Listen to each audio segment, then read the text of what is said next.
monetária. Por exemplo, na pandemia, houve uma expansão monetária gigantesca no mundo inteiro. 43% de todos os dólares hoje em circulação foram impressos nos últimos 2 anos. Sério? Então, naturalmente que isso vai causar inflação, porque o dinheiro ele é como se fosse um ativo que é igual a qualquer um. Se eu tiver uma oferta demasiada de água, o preço vai baixar. Sim. E vice-versa. E aí outras coisas acabaram interferindo nesse aumento de preços, que é a questão da energia, mas a expansão monetária, os lockdowns que interferiram diretamente na cadeia produtiva, então fechou as empresas, demitiu as pessoas, parou as fábricas, teve problema de semicondutores vindo lá de Taiwan, aí a China parou. Quem que fez o lockdown? Quem que determinou o lockdown? O governo. Sim. E aí, depois de 2 anos, a gente foi ver alguns estudos, eu não sou especialista disso, mas eu vi alguns estudos do John Hopkins, né, que é um instituto muito renomado e muito respeitado, dizendo, olha, lockdowns, na realidade, foram pouco efetivos na redução da disseminação do vírus.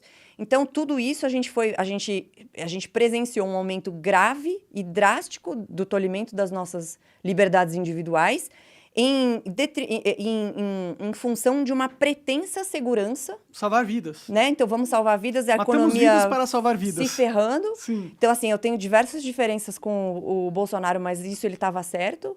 E o pessoal cascava ele porque falava, não, porque vidas, economia a gente vê depois, né? Você lembra disso? Lembro. Economia a gente vê depois. Aí agora tá todo mundo, nossa, o preço tá muito caro das coisas. Chegou depois, motherfucker. Exatamente, Sim. O depois chegou. Eu até coloquei outro dia, já faz um tempo, no meu Instagram, uma foto do... Sabe aquele filme Debi Lloyd? Tem o Jim Carrey saindo com aquela franjinha, assim, aquelas franjinhas de feminista, sabe? Que é aqui, assim, a franjinha no meio da testa. Sim, cabelinho tigela. E com uma carinha saindo pra fora do carro e falando, a economia a gente vê depois, porque é tipo isso, não é possível que ninguém viu. E eu sempre falei... Mas sabe qual que é o problema? Eu acho que eles sabiam que ia dar merda. O objetivo era dar merda, né? O objetivo era tirar o Bolsonaro do poder a qualquer custo. Uhum. E, tipo, houve no mundo houve uma mudança do sentimento político no mundo todo graças à internet. E aí começou a ganhar um monte de gente que nunca era pra ter ganhado. Donald Trump ganha nos Estados Unidos, Bolsonaro ganha no Brasil, um monte de gente ganha um monte Tudo isso graças à internet. E o que eles querem fazer? Regular. E querem acabar com esse novo respirar, esse novo normal do mainstream, entendeu? Eles querem que isso acabe. Pô, a gente tava controlando tudo. Todos os presidentes estavam sob nosso comando. Era tudo do jeito que a gente quer. E agora tá vindo uns malucos aqui que a gente não controla e não dá. Vamos tascar um vírus aí pra gente fazer umas maracutaia, entendeu? Então, vocês lembram que o Lula falou na época que ainda bem que a natureza criou esse monstro do coronavírus pra mostrar que algumas crises só são resolvidas pelo Estado. E aí, hoje em dia é muito banalizado você chamar as pessoas de fascista, de nazista. Tipo, não concordo com você, você é Hitler. Acabou. Sei bem disso. E você sabe, né? Sabe bem disso.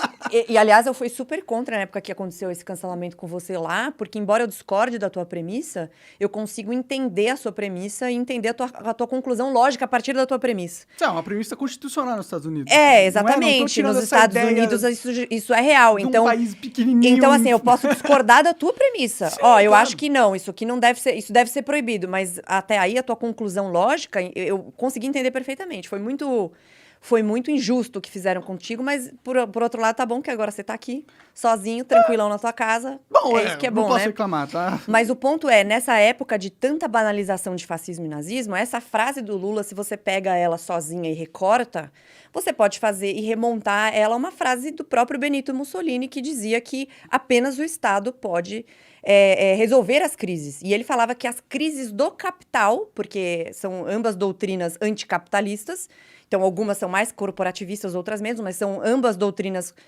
anticapitalistas. O Mussolini, escrito no livro dele chamado A Doutrina do Fascismo, falou isso. Então, quando você pega assim, o Bolsonaro falou, ou sei lá o quê, isso aqui é fascista. Pô, então se a gente for pegar todo mundo e fazer um recorte de uma frase, e você consegue remontar ela ao Hitler, consegue remontar ela ao Mussolini, consegue remontar ela ao Lenin. É criar um mecanismo que você pode calar quem você quiser. Exato, o objetivo é esse, é você transformar o outro lado em não humano, porque a partir daí você elimina ele, essa pessoa não vale nada. Então, se eu transformar essa pessoa numa fascista, eu posso tolir as liberdades dela, eu posso... Tudo é válido contra ela. Tudo é válido. Tudo é válido contra o mal. Exato. Né? Você transforma ela no mal, que daí vale você eliminar essa pessoa da face da terra.